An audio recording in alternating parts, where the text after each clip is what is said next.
네, 여러분 안녕하세요. 젠지입니다. 오늘은 일본 취업하고는 이제 조금 이제 관련이 있으면서도 없는 듯한 뭐 살짝 어려운 이야기를 해볼까 하는데 조금 이제 긴 영상이 될 수 있어요. 그런데 이제 일본 취업을 여러분들께서 혹시 생각하시고 준비하시는 분들 계시다면은 꼭 이제 이 영상을 숙지를 하시고 현재 이제 일본 경제 현 상황에 대해서 이제 말씀을 드리고자 하니 이제 끝까지 한번 봐주시면 감사하겠습니다.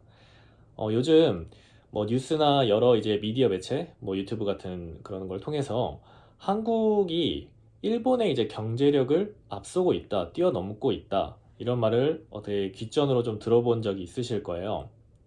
그 일본이란 나라는 버블 경제, 1980년대 후반, 그 다음에 1990년대 초까지 그 버블 경제가 있었고, 그것이 붕괴가 된 이후에 지난 한 약 30년 동안 거의 이제 성장을 하지 않는 나라가 되어버렸어요. 반면에 이제 한국은 30년 동안 엄청난 경제 성장을 이뤘죠. 30년 전에 일본과 한국, 그리고 30년 후에 지금의 한국과 일본, 과연 누가 더 잘 사는 나라가 되어 있을까요? 물론 아직까지 일본의 이제 전체 GDP와 1인당의 소득이 한국보다는 높죠. 한국보다는 높아요. 그러나 우리가 가장 이제 실생활에서 이제 손쉽게 접할 수 있는 이 생활 물가가 이 수준이 더 이상 이제는 한국과 일본이 거의 이제 차이가 없다고 볼 수 있어요.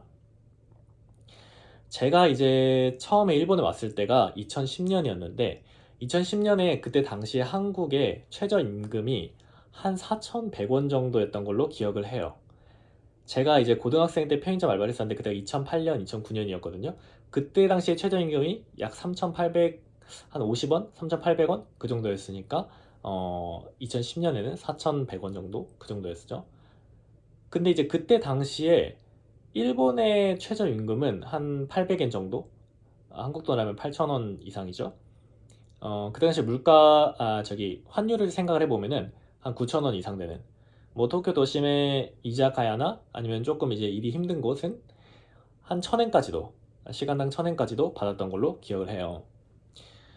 그때 당시만 해도 10년, 고작 10년 전이에요. 10년 전만 해도 일본이란 이 나라는 아직은 한국이 따라올 수가 없는 그런 존재였어요. 저는 사실 그때 당시에 감히 이제 상상을 못했어요. 한국이란 나라가 이렇게 발전을 이렇게 급격하게 해서 일본의 그 발끝까지 따라올 만한 그런 나라가 되리라는 생각을 못했어요, 사실.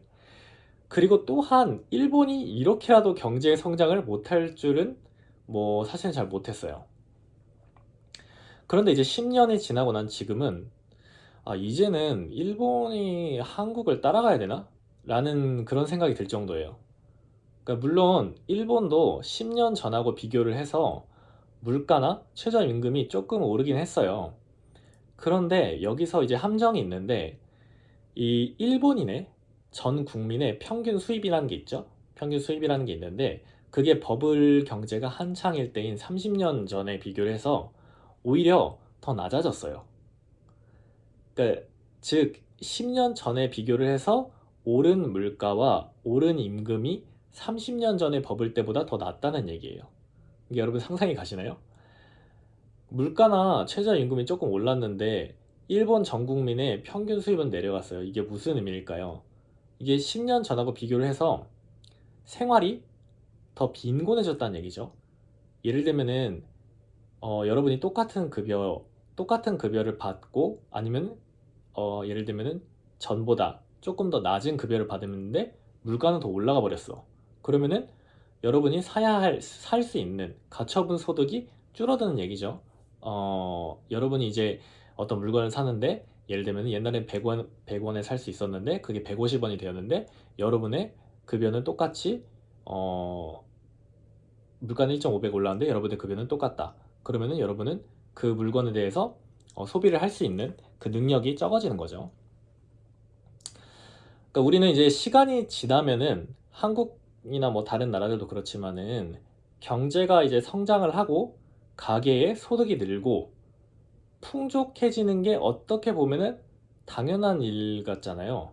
왜냐면 이제 인플레이션이라는 게 있으니까. 그런데 일본은 시간이 지나도 성장을 하거나 소득이 늘기는커녕 오히려 이제 소득이 줄고 성장도 거의 없는 상태가 지속이 되고 있어요. 아베 정권이 아베노믹스라는 거를 통해서 조금 이제 성장시켜 놓긴 했는데 이게 사실 정말 실질적인 내재적인 경제 성장을 이뤄내는가 하는 것에 대한 논란이 있어요. 즉 다시 말해서 지속적인 인플레이션과 지속적인 경제 성장을 위해서는 1인당 생산성이 증가가 돼야 되는데 일본 같은 경우는 이 생산성이라는 게 거의 증가하지 않았어요. 그러니까 일본 정부가 국가 부채를 엄청나게 늘리면서 화폐를 발행을 해서 돈을 뿌렸죠. 이거를 이제 흔히 말하는 이제 양적 완화라고 하죠.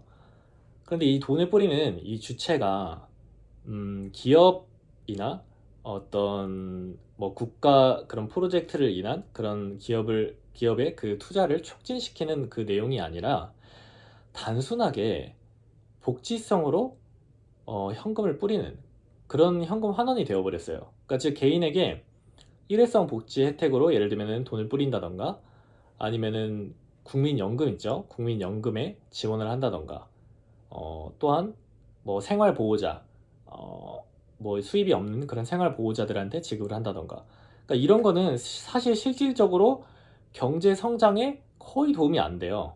그러니까 일시적으로 그 돈을 뿌렸으니까 그 명목 GDP는 높일 수 있어요. 근데 이게 실질적으로 경제 성장에 도움이 되냐?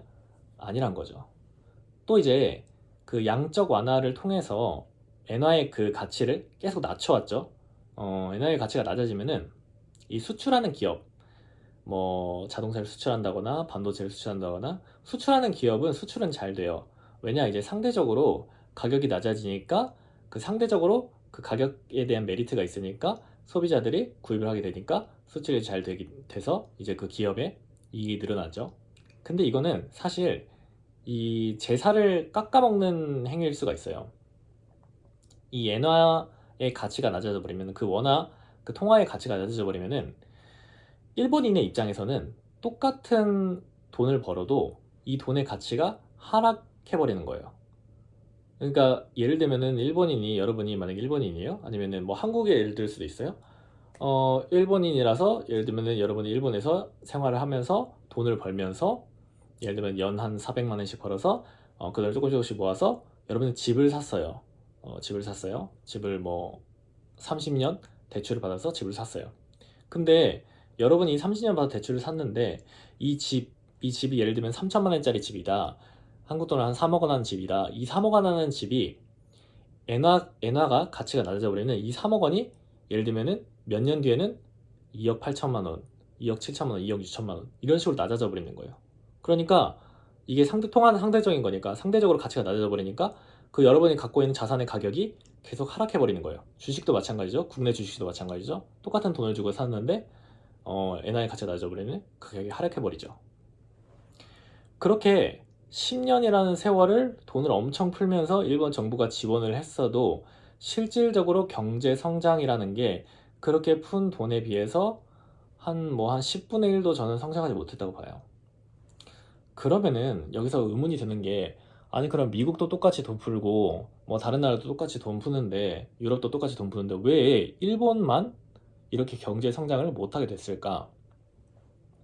일본 정부가 돈을 푸는 정책은 괜찮아요. 왜냐면은 이 엔화라는 게 그 국채를 발행을 해서 현금을 마련하는 거기 때문에 그 정책 자체의 그 개념은 괜찮아요. 왜냐면은 미국도 그렇게 하고 있고 실질적으로 그리고 그렇게 해서 경제 성장이 이루어져 가고 있고 그런데 이거는 그 돈을 푸는 문제가 아니라 이 일본이라는 이 나라의 이 노동 환경이 자아내는 구조적인 문제예요.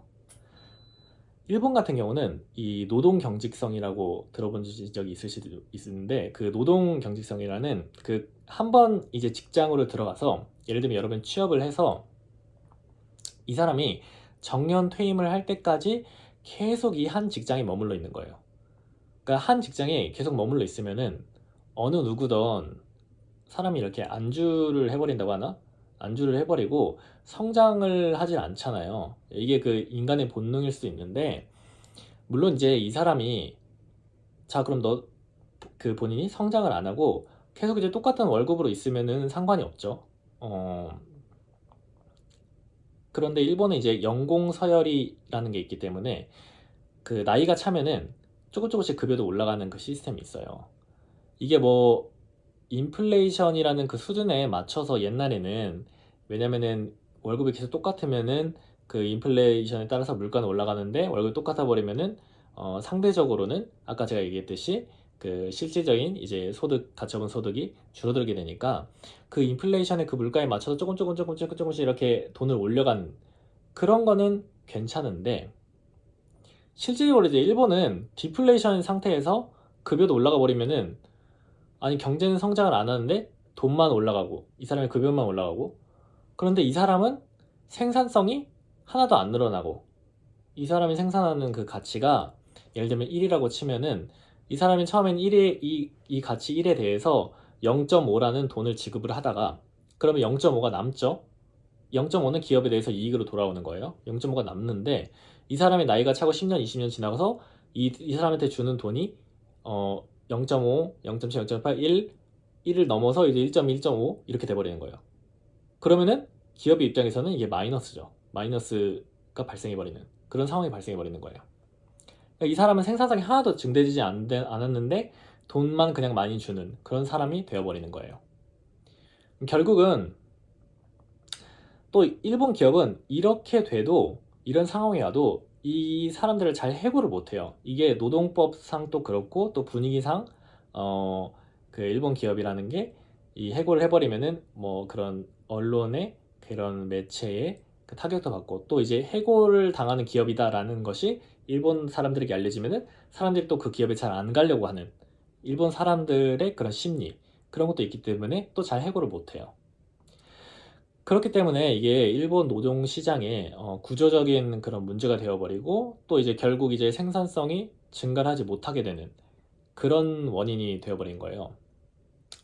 정부에서 돈을 풀고 기업에게 투자를 하죠. 투자를 하면은 그 투자받은 돈으로 그 기업은 예를 들면은 설비 투자를 한다든지 어떤 다른 생산성이 있는 그런 일을 만들어낸다든지 연구를 한다든지 연구 개발을 한다든지, 그러니까 보다 그 미래에 그 기업의 입장에서 더 많은 이익을 창출하기 위해서 그거를 미래를 위해서 재투자를 하는 그런 약간 경제 선순환 이런 것이 일어나야 되는데, 당장 직원들 월급 주기 급급한 그런 상황이 되어버린 거예요. 그렇기 때문에 일본 경제는 이 일본 경제 전체가 차지하는 그 생산성이 줄어들어 버렸어요, 옛날보다. 그러니까 이게 정말 그 일본의 안타까운 현실이에요. 어쩌다가 이 나라가 이렇게 되어버렸을까? 그러면은 자, 그러면 일본 정부는 이 사실을 알고 있을까? 뭐 당연히 알고 있겠죠. 저도 알고 있는 사실이니까. 그러면 그 사람들이 이거를 해결하기 위해서 노력을 하고 있느냐? 얼마 전에 이제 아시는 분들 아시겠지만은 일본의 이제 총리가 바뀌었죠. 옛날에 이제 스가상이었는데 그 스가상에서 이제 키시다 상이라는 그 키시다 사람이 나와서 총리가 바뀌었죠. 근데 이 총리가 이제 이번에 취임한 지 얼마 안 되고 이제 중의원 선거 끝나고 또 자민당이 이제 과반 수를 차지해서 또 이제 경제 개혁 안이라는 걸 또 내놓았어요. 이제 이번에 내놓은 이제 경제 개혁안이 신자본주의라는 이름으로 무려 그 규모가 55.7조 엔이라는 어마어마한 규모의 경제 계획을 가지고 나왔어요. 이 55.7조 엔이라는 이 금액이 이 중에서 일본 정부에서 순수하게 뿌리는 돈만 약 한 40조 엔 이상이에요. 그러니까 이게 엄청난 규모예요. 근데 이 안에 내용을 보면은 죄다 이제 돈 뿌리는 이야기들밖에 없어요. 예를 들면은 18세 미만의 아동들에게 뭐 한 10만 원씩 지급, 또 이제 주민세를 안 내는 생활보호자들에게 10만 원씩 지급. 이 주민세라는 거는 그 급여 소득 기준이 있어요. 급여 소득 기준이 예를 들면 한 10만 원, 얼마인지는 제가 정확히 모르는데 한 약 10만 원 정도 월 벌어들인 소득이 10만 원 정도, 10만 원 미만인 사람들은 주민세를 안 내게 되어 있어요. 한마디로 그냥 세금을 덜 내는 거죠. 그러니까 이 사람이 버는 돈이 적으니까 세금을 더 적게 내려고 그 보호하는 차원에서 10만 원, 그 10만 원 미만의 사람들은 세금을 안 내게 하게끔. 그런 생활보호자들한테 10만 엔 지급. 또 예를 들면 간호사, 뭐 개호사들한테 이제 월급을 인상을 해주는 등. 뭐 이런 그 경제 플랜이 있는데, 그러니까 죄다 그 아까 말씀드린 일회성 그 현금 환원 사업, 현금 복지 사업 그런 거예요. 여러분 이제 55조 엔이라는 이 금액이 감이 안 오시는 분들도 계실 텐데, 이게 한국 돈으로 하면은 약 한 550조 원 되죠. 이게 일본의 1년 예산의 절반 정도예요. 일본의 1년 예산이 100조 엔 정도인데 이거의 한 절반 정도예요. 또 한국의 1년 예산보다는 더 많은 금액이에요. 한국의 1년 예산은 뭐 한 400조 원, 500조 원 그 정도 되니까. 이 많은 돈을 단순히 일회성 현금 복지 혜택에 뿌린다? 저는 사실 도저히 이 정책이 이해가 가지 않아요. 일본 국민들도 이 정서상 그걸 받아들이지 않는 분위기가 많아요.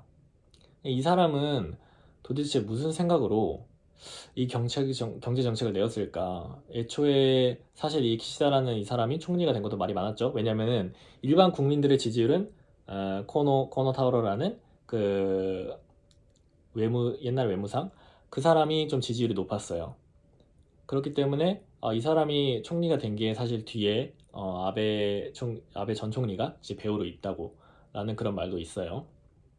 그러니까 저는 이제 일본에서 일하면서 성실하게 세금도 내는 납세자인데, 제가 내는 세금이 일본 경제 발전에 쓰이고 또 이제 이를 통해서 급여 소득자들, 저 같은 이제 급여 소득자들의 소득 수준도 올라가고 높여지고, 또 이제 인플레이션이 일어나면서 물가도 조금씩 이제 안정이 되면서 인플레이션이 일어나는 것.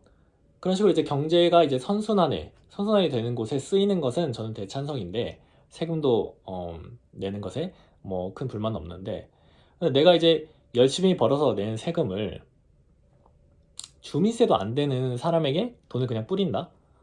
이거는 경제 정책으로 이번에 나온 경제 55.7조 엔이라는 이 어마어마한 규모의 경제 정책으로 저한테 돈이 지급되는 건 0엔이거든요. 하나도 없어요. 그러니까 내가 이 사람들보다 세금도 훨씬 더 많이 내는데 나한테 들어오는 건 없다. 뭐 이런 식으로 약간 그 불만이 생기는 사람들이 많아요. 그러니까 이게 참, 이게 답답한 현실은 아닐 수 없어요. 왜냐면은 이 일본 사람들한테도 이게 사실 딱히 지지도 못 받는 정책이에요. 그러니까 왜 저는 이런 정책을 펴는지 정서상 받아들이지 않는 그런 일본 국민들도 그런 분위기의 그 정책을 왠지 참 이해를 못 하겠어요. 그러니까 이렇게 돼버리면 이제 뭐 더 이상 이 일본 취업에 메리트가 없어져 버리는 게 아닌가 하는 전 이제 그런 염려도 좀 들고, 제가 이제 일본 취업, 일본 유학 유튜브를 운영하고 있는데 내가 이제 할 말이 없어져 버리는 거죠. 이런 식으로 일본이 이렇게 돼버리면은.